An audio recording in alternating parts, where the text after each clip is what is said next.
All right. Probably the last of the bone points. And then I forgot I have an antler point as well we're going to try out.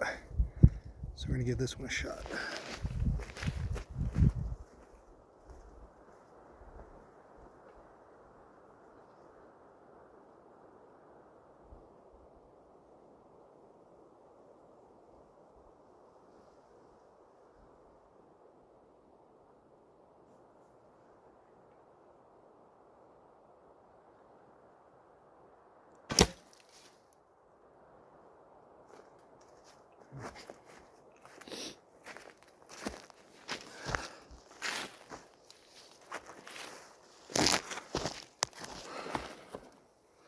So that one looks like it's skidded right across the top here.